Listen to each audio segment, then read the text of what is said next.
Oh man, it's good. It's good.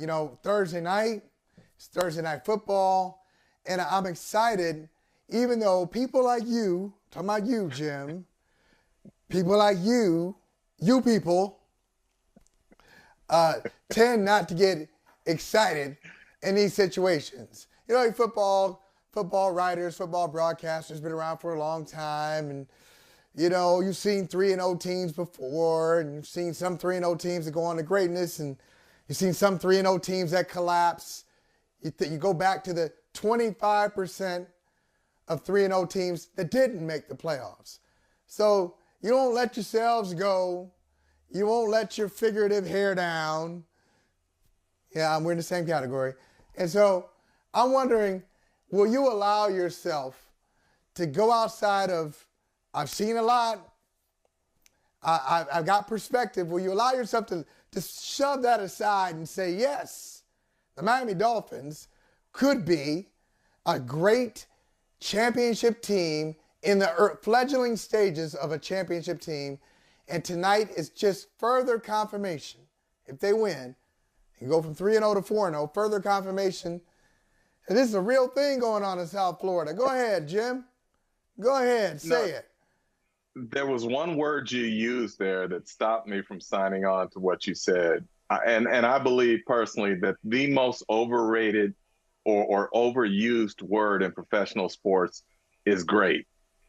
I think we apply that adjective to too many things in too many situations that aren't great. From that standpoint, no, I am not going to get excited that the Miami Dolphins are a great championship caliber team if they win tonight. I am excited about this game because you have a young team that is developing and emerging as a legitimate contender, which is far different, as you know, from a great championship team, but emerging as a contender, playing a club that went to the Super Bowl last year and is looking to get its rhythm back after a slow start. So there are a number of storylines here that excite me. And yes, I am excited about Thursday night football, even though I hate that these players have to play on Thursday night. Yeah, and that was a storyline. That in itself was a storyline, a couple years ago. And it's kind of like a lot of storylines. We have some outrage about it, and then we just kind of get used to it, and we don't talk about it anymore. We say, hey, well, football's here on Thursday. Amazon is part of the coverage. Check out our guy, Michael Smith, in a primetime spot before the game and after the game. So we get all into that, but we kind of gloss that over. But tell me, what you said there are a lot of exciting storylines. We just saw Tua Tagovailoa there.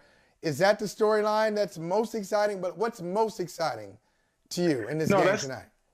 Yeah, that's definitely one of them, because I think this is what have we said about Tua this year? This is the year that he has to prove himself. There are no more excuses. All the parts are around him. You have an offensive-minded coach. You have talent on the perimeter. They upgraded the line. So there are no more excuses if he doesn't play well. And what has he done thus far through 3 games? He has played extremely well. So I am excited to see him hopefully continue to do that, because I think he is one of the quality individuals in the NFL. But beyond that, I am excited to see this Miami offense against this Cincinnati defense. As we talked about yesterday, Cincinnati has not allowed a touchdown in its last 7 quarters or its last 20 defensive possessions. Now, we can say that they played against backup quarterbacks in those previous 2 games, meaning Cooper Rush and Joe Flacco. But look, this is the NFL, and I would make the argument to you that Joe Flacco at this point is a better quarterback than Zach Wilson is. So it's not like they were playing the Jets number 2, in my opinion.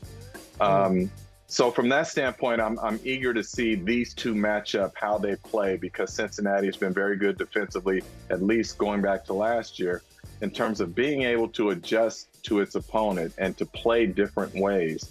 So that excites me.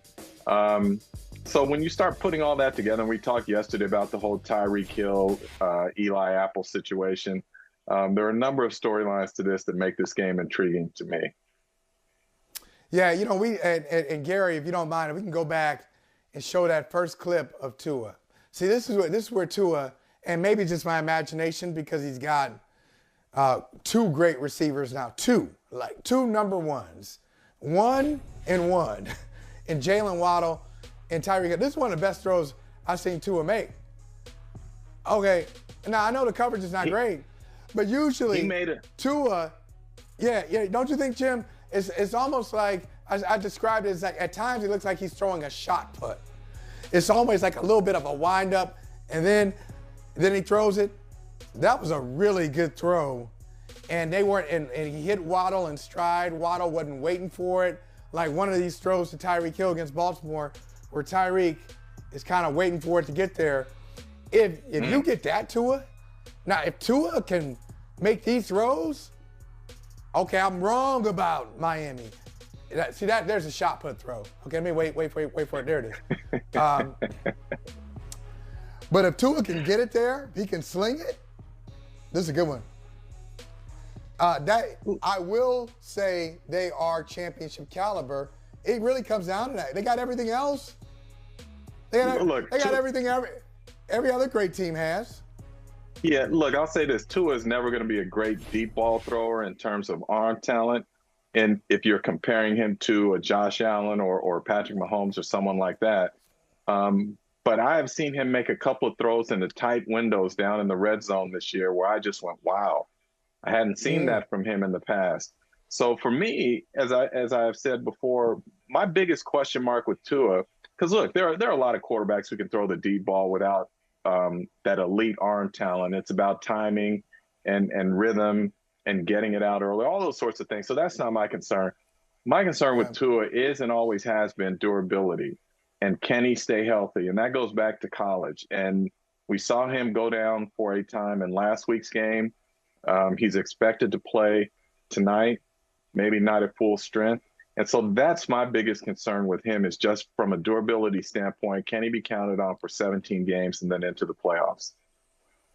If you look at his, I think, coming into the season, his record as a starter, I think, was 13-8, right? 13-8.